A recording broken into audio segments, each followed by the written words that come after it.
In today's video, we're going to be covering how Ranked 2.0 is going to work in the new season of Rainbow Six Siege. Now, I have already made a video on how the current system of Ranked works in Rainbow Six Siege, so if you want to go and watch that, it would be greatly appreciated. But for those who don't want to go and watch that video, I will briefly summarize it here. The current Siege ranking system works by using two values, one called your skill value and one called an uncertainty value. The skill value is basically your MMR, whereas the uncertainty value is essentially the game's confidence on where you currently stand. For example, if you take a brand new account, which would start at 2,500, it would have an incredibly high uncertainty value since the game has no knowledge on how this player is going to perform in Ranked. As this player plays more and more games, the uncertainty value would begin to decrease as the computer gets better at guessing where this player should be placed in the rank system. Hence why at the start of the season you are gaining and losing 100 MMR per game, and by the end you're losing about 25. The system also takes into account the players that you play against and how unexpected the outcome of the match was. For example, the ranked system would expect a team of diamonds to win against a team of golds, but if the golds turned out to win, then they would likely gain quite a lot of MMR, considering that on paper they probably shouldn't have won. This is all about to change with Ranked 2.0. Formerly in the Ranked 1.0, your visual MMR would be used for matchmaking, and so the system would try and match you up against players of a similar visual rank to you. However, in this new system, your visual rank is not going to be used for matchmaking at all, and instead it will be this new hidden skill value that they are introducing that will do the legwork of matchmaking you up against similar skilled players. This essentially means that as a player you could come up against a player of any visual rank whatsoever,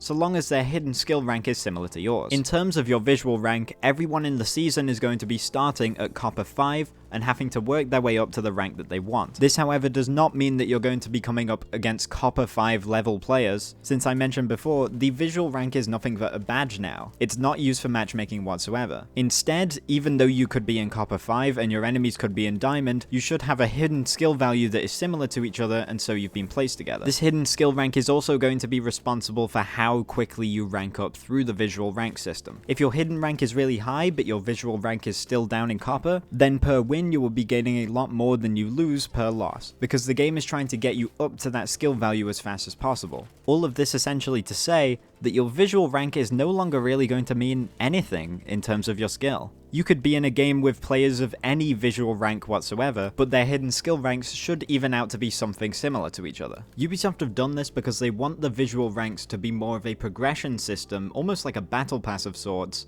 as opposed to an actual representation of your skill. Obviously, there will be some element of skill into it, like I don't think Copper level players are going to be reaching Champion just because they played a lot of games, but in theory that could happen, since the visual rank doesn't mean anything, and so you could be a Copper level player with Copper level hidden skill matchmaking, and so you're constantly placed against Coppers, but your visual rank is all the way up in Champion because you've played a lot of games. Obviously, if your hidden rank and visual rank were that far apart, then you would be gaining a minuscule amount of rank points per win, but in theory it could be done. It's certainly an interesting change to make, and definitely a huge departure from the previous system, and it's quite divisive within the community at the moment. Now we're going to talk about some of the other smaller changes coming to the ranked system next season. Ubisoft is introducing a demotion shield, which they haven't gone into too much detail of, but will probably work something like Valorant, where you need to lose a second game after you've reached 0 to demote to the below rank. Each rank bracket now contains 5 sub-ranks, so there is now 5 golds, 5 platinums, 5 diamonds, as well as 5 emerald ranks, which is a new addition that's going to be slotting in between platinum and diamond. Each rank that you go up now has its own unique reward. These rewards range from alpha packs to operator cards and the standard rank charms that we're used to every season. Alongside this, you will also be gaining the reward for every rank below the one that you achieve, meaning if you manage to reach something like platinum 5, you will get the reward for everything below that too. And this certainly adds on to the feeling of the rank system becoming something more like a battle pass as opposed to an actual measure of skill this season. This season, Ubisoft are also removing the MMR restrictions from squads queuing together, which means that any two players could queue in a squad together no matter what their visual or hidden MMR is. Ubisoft have said that they are doing this because they feel confident enough in their system to be able to place the players in a balanced match no matter who is queued in a squad together. All I have to say for that is, well, I mean, we'll see how that goes. The final change that I'm going to mention that's coming to the rank system also plays into the cross progression and crossplay aspect that's also coming next season. Basically, the ranks that you have achieved on either of the two consoles will now be merging together, and the same goes for the PC and the streaming platforms. However, the PC side and the console side will be remaining completely separate. There will be no merging of ranks from PC to either of the two consoles and vice versa. This same ideology also applies to your former highest rank. So if your highest rank that you achieved was higher on Xbox than it was on PlayStation, your new highest rank on PlayStation will be the one that you achieved on Xbox. But that is about everything for what's coming with the Ranked 2.0 system next season. This is, like I said, a pretty divisive topic amongst the community at the moment, so I'd be interested to hear your thoughts down in the comments below about how you feel about this system sort of becoming a progression system as opposed to a skill-based system. If this video did help you out, then a like, share, comment, subscribe, all of that is all very much appreciated. Thank you all for watching, and I will catch you in the next one.